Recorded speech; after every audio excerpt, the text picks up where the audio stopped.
Un saludo muy especial para todos.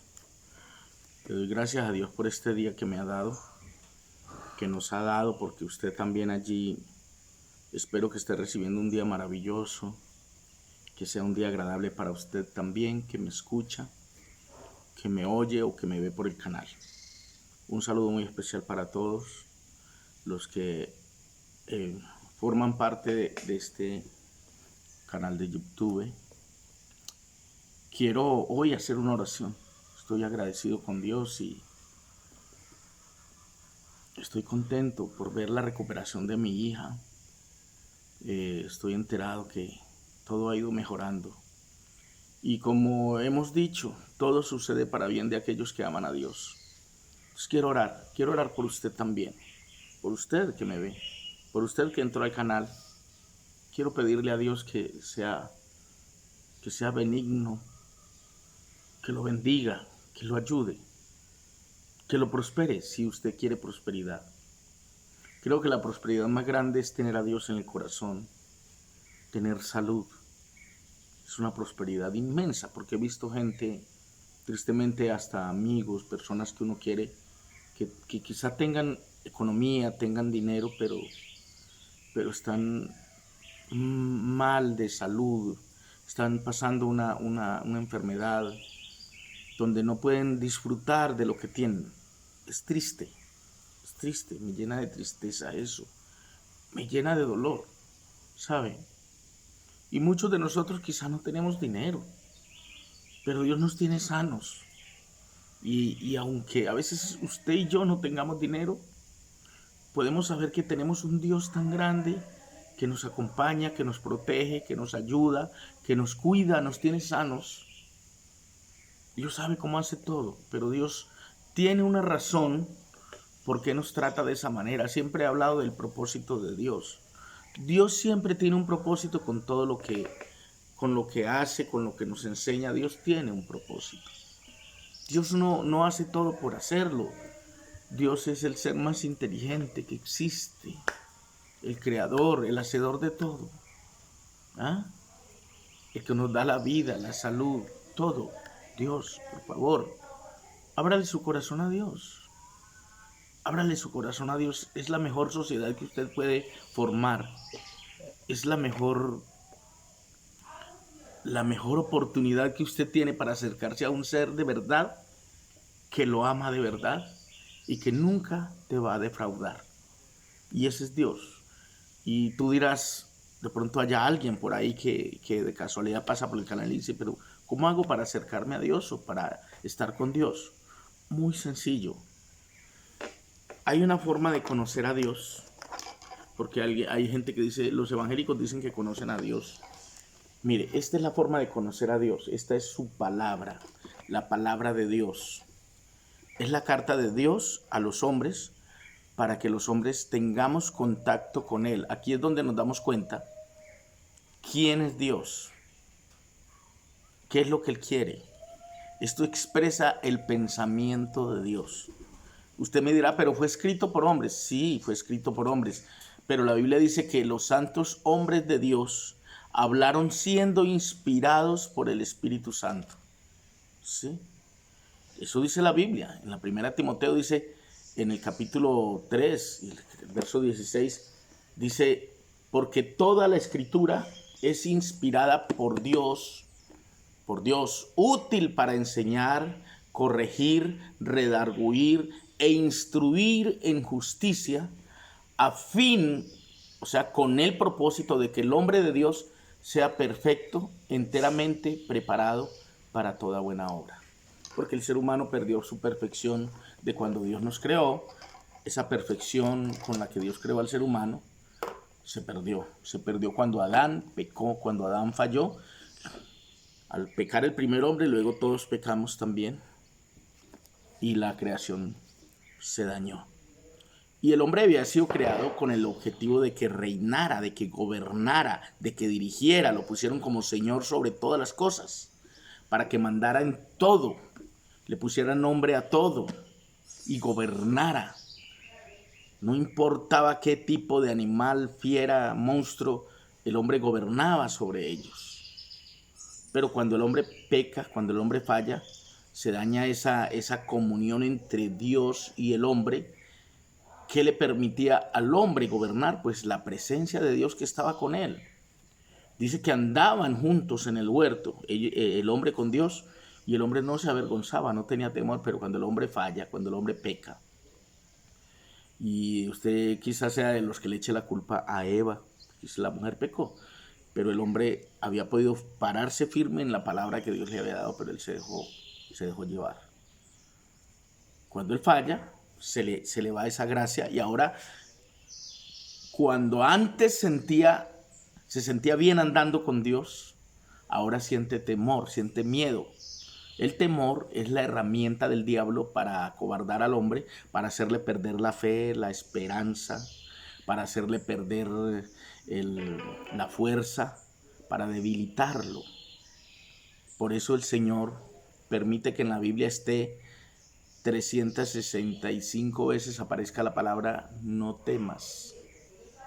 Porque el temor es el arma del enemigo para destruir al hombre. Me refiero al temor de miedo, porque por otro lado el temor de Dios es el principio de la sabiduría. El temor a Dios es el principio de la sabiduría. Entonces a Dios hay que temerle, no tenerle miedo. Y Adán le tenía miedo. Cuando él escucha los pasos del Señor en el huerto, él se esconde. Se esconde él y la mujer se esconden. Y escuchan la voz del Señor que les dice: Adán, ¿dónde estás tú? Esas palabras lo atemorizan porque quizá perdió la imagen de Dios, de cómo Dios le ha creado. Ya perdió la imagen de obediencia, la imagen de no sentir miedo, de ser fuerte. Algo perdió cuando el hombre falló. Lo primero que perdió fue la comunión con Dios. Perdió su comunión con el Creador, con el autor de la vida. Porque el pecado separa al hombre de Dios. Por eso el texto dice: por cuanto todos pecaron, están destituidos de la gloria de Dios. La gloria de Dios se va cuando el hombre está en pecado. Entonces, cuando él dice: oí tu voz en el huerto y tuve miedo porque estaba desnudo y me escondí. Dios ya sabía todo, por supuesto, a él no se le pasa nada. Le dijo: ¿y quién te dijo que estabas desnudo? ¿Quién te dijo que estabas desnudo? Es decir, el hombre estaba creado en un estado, en una dispensación de inocencia, en un estado de inocencia donde él ni siquiera estaba tan confiado que él no se daba cuenta que estaba desnudo. Usted recuerda a un niño, un bebé, cuando empieza a gatear por ahí, él no le preocupa. Él anda por ahí y está tranquilo porque él es inocente, él no sabe que está desnudo y le importa un pepino si lo ven desnudo. Porque es inocente, él no siente pena, no siente temor, él está tranquilo o tranquila cuando es una niña, no tiene problema. Pero cuando ya comienza a ser consciente y se le comienza a enseñar que eso no está bien, que se cubra, ya va a sentir temor, y eso fue lo que vivieron ellos allí. Salieron del estado de inocencia a un estado de conocimiento. Ahora tienen conocimiento de que están desnudos y al escuchar la voz del Señor, pues se quieren esconder, quieren ocultar su desnudez. Pues para ocultarla entonces se construyen hojas de parra, o sea, arrancan hojas de la higuera y se las ponen. Unas hojas las más grandes que encontraron se las pusieron. Pero usted sabe que esas hojas se secan con el sol, con el calor del sol. Y eso es lo que simboliza también que el hombre busca como cubrir sus faltas, cubrir su desnudez, cubrir su pecado con cosas que no duran, con cosas que no van a cubrir nada. Es lo que quiere decir la Biblia cuando Dios dice que todas nuestras justicias delante de Él son como trapos de inmundicia.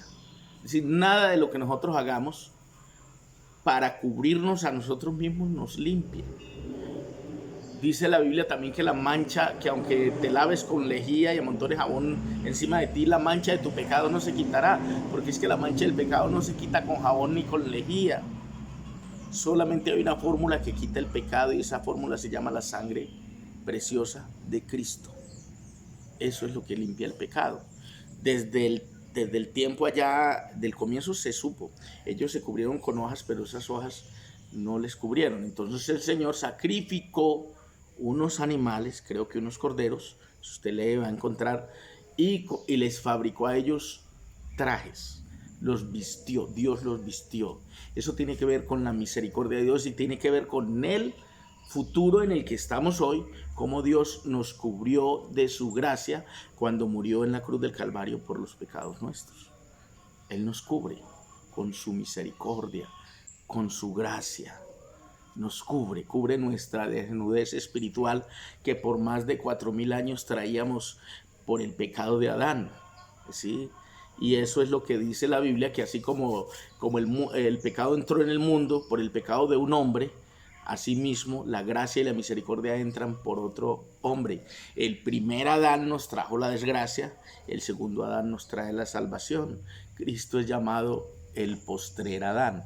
No el segundo, porque entonces habría lugar para otro, para un tercero, sino el postrero, es decir, el último Adán, el primero y el último. El primero es Adán, por él todos somos constituidos pecadores, pero por Cristo todos seremos restituidos por el segundo Adán. Y voy a leerles la carta en Romanos, la carta a los Romanos, en el capítulo 5, que es donde está esta analogía o estas palabras de parte del apóstol Pablo, las cuales quiero compartir hoy con ustedes para la honra y la gloria del Señor, que dice de la siguiente manera: los resultados de la justificación, y tenemos lo que es Adán y Cristo.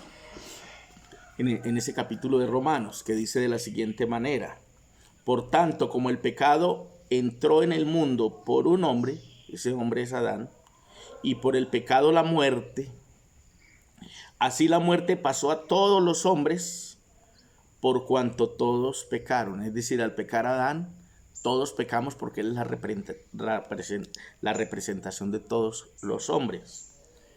Pues antes de la ley, y eso sucedió antes de la ley, había pecado en el mundo, pero donde no hay ley, no se inculpa de pecado. No obstante, reinó la muerte desde Adán hasta Moisés. Desde Adán hasta Moisés reinó la muerte. Por eso Romanos 3:20 te dice: por cuanto todos pecaron, están destituidos. Reinaba la muerte. Hasta ese tiempo había muerte, se mataban unos a otros. Dice: aún en los que no pecaron a la manera de la transgresión de Adán, el cual es figura del que había de venir. Adán era figura del que había de venir. ¿Quién era el que había de venir? Cristo.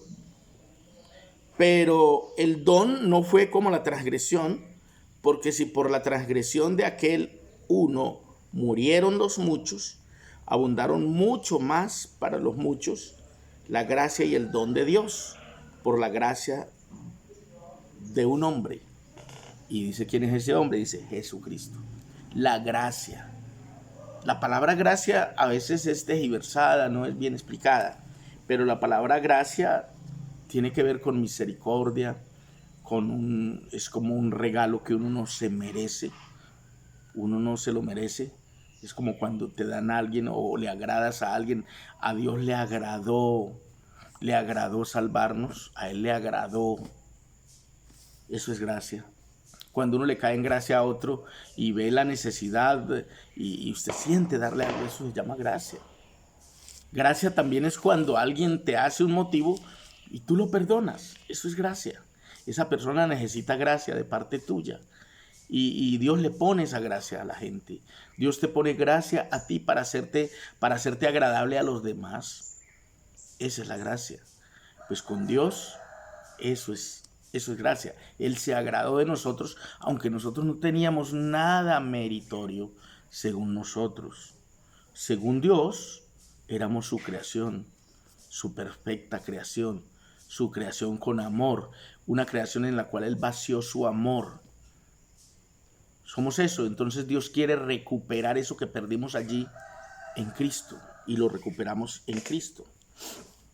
Dice el verso 16 de Romanos, capítulo 5, dice: Y con el don no sucede como en el caso de aquel uno que pecó, porque ciertamente el juicio vino a causa de un solo pecado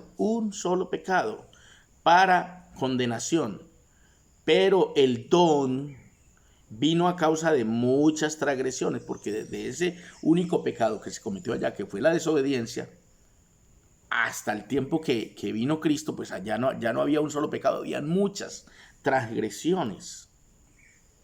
¿Sí? Con el don vino a causa de muchas transgresiones para justificación. Pues si por la transgresión de uno solo reinó la muerte, es decir, por la transgresión de Adán reinó la muerte en la raza humana, dice, mucho más reinarán en vida por uno solo, Jesucristo, los que reciben la abundancia de la gracia y del don de la justicia. Eso dice Romanos capítulo 5 del 12 en adelante. Verso 18. Así que como por la transgresión de uno vino la condenación a todos los hombres, de la misma manera, por la justicia de uno, es decir, de Cristo, vino a todos los hombres la justificación de vida. Porque así como por la desobediencia de un hombre los muchos fueron constituidos pecadores, así también por la obediencia de uno los muchos serán constituidos justos. Amén. Qué maravilloso saber que si bien es cierto en Adán todos pecamos, todos perdimos, entramos en desgracia, la raza humana sufrió castigo, el hombre. ¿Cuál fue el castigo del hombre? Con el sudor de tu frente ganarás el pan de cada día de ahora en adelante. Para la mujer, porque le echa la culpa a la mujer y dice, la mujer que me diste por compañera ya me dio y yo comí, o sea, le echó la culpa a ella. En otras palabras, culpó a Dios por darle esposa. Y a la mujer le dijo, con dolor darás a luz los hijos. Antes no había dolor. Hoy día, pues ya usted sabe, usted que ha tenido hijos sabe, nosotros que somos esposos y nos ha tocado ver cómo queda una pobre mujer, una bendita mujer después de dar a luz un hijo.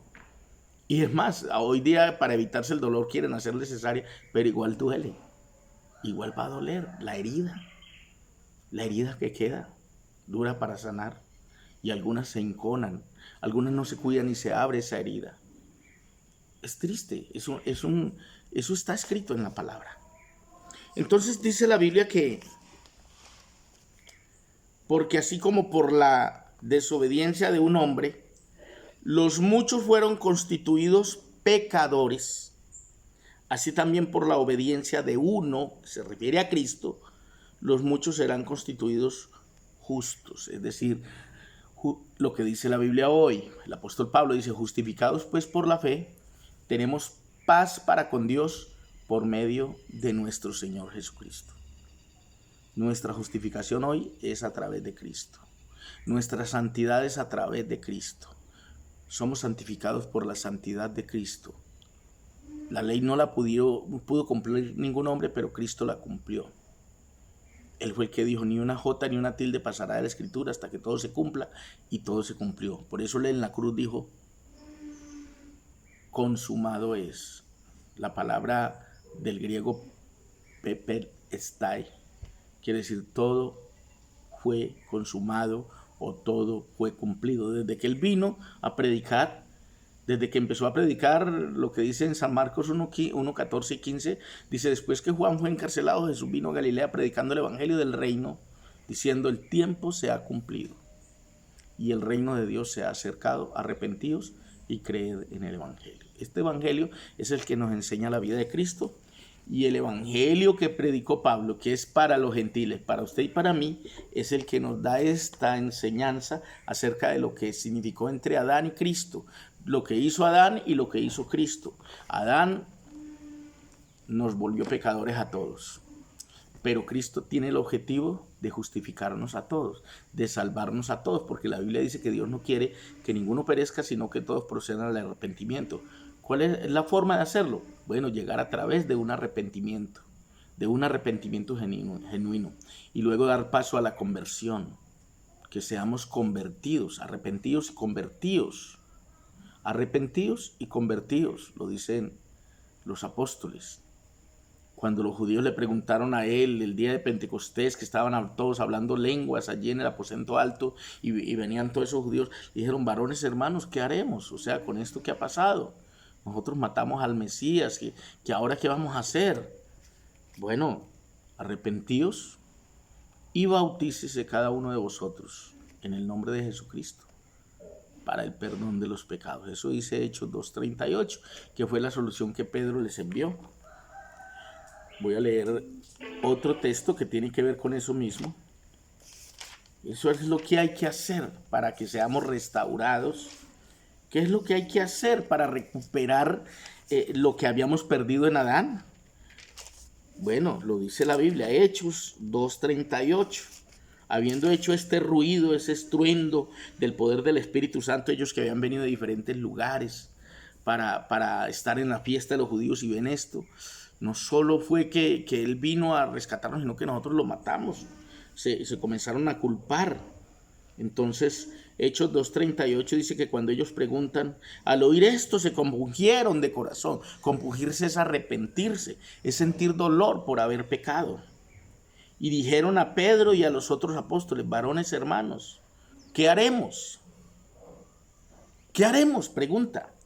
Pedro les dijo: arrepentidos y bautícese cada uno de vosotros en el nombre de Jesucristo para el perdón de vuestros pecados, y recibiréis el don del Espíritu Santo.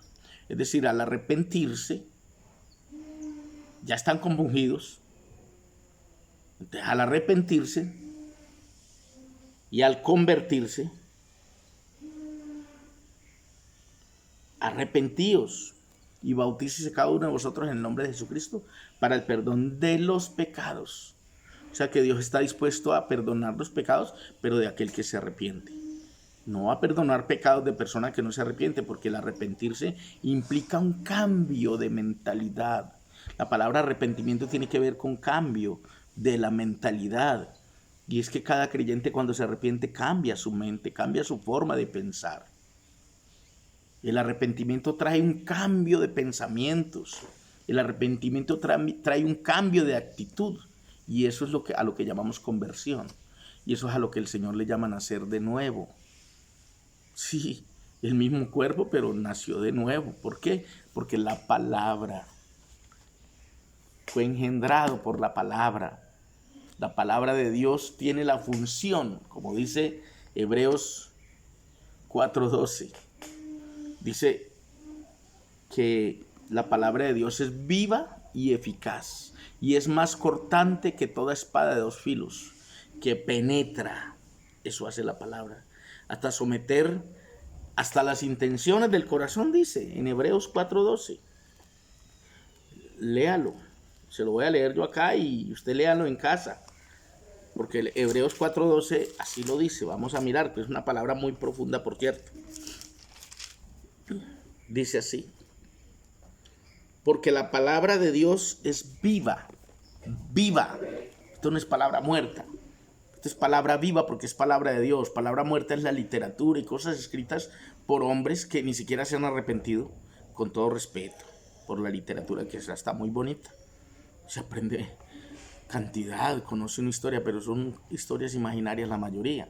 Pero esta es historia real, escrita, inspirada por Dios. Dice así: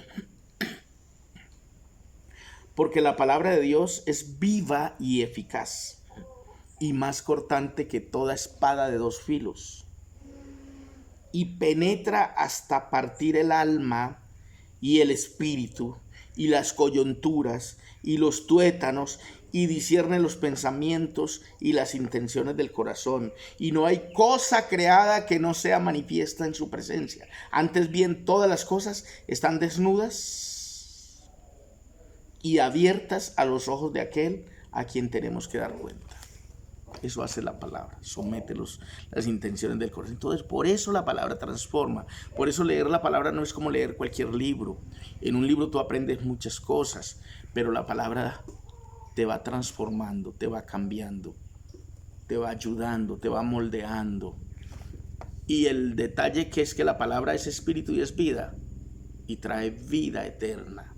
La palabra de Dios es prácticamente Cristo hecho palabra. Recuerde esto, San Juan 1:1 dice, en el principio era el verbo y ese verbo es Cristo, y el verbo fue hecho carne y habitó entre nosotros. Ese es, la palabra se hizo carne y habitó entre nosotros. Y San Juan 1:14 dice, y aquel verbo, esa palabra, fue hecha carne y habitó entre nosotros. Eso es Cristo. Al irse Él y dejarnos la palabra, nos dejó su cuerpo, su carne, su palabra. Entonces, hermanos, muchas cosas que decirles.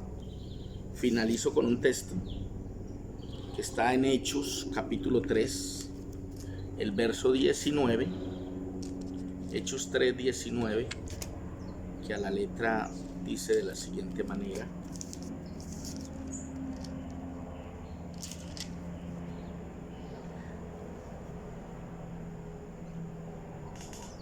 Dice, así que arrepentíos y convertíos. Qué bonito ese texto. Dice, así que arrepentíos y convertíos para que sean borrados vuestros pecados, para que vengan de la presencia del Señor tiempos de refrigerio. Ajá. Y es más, le voy a leer más. Y Él envíe a Jesucristo que os fue antes anunciado.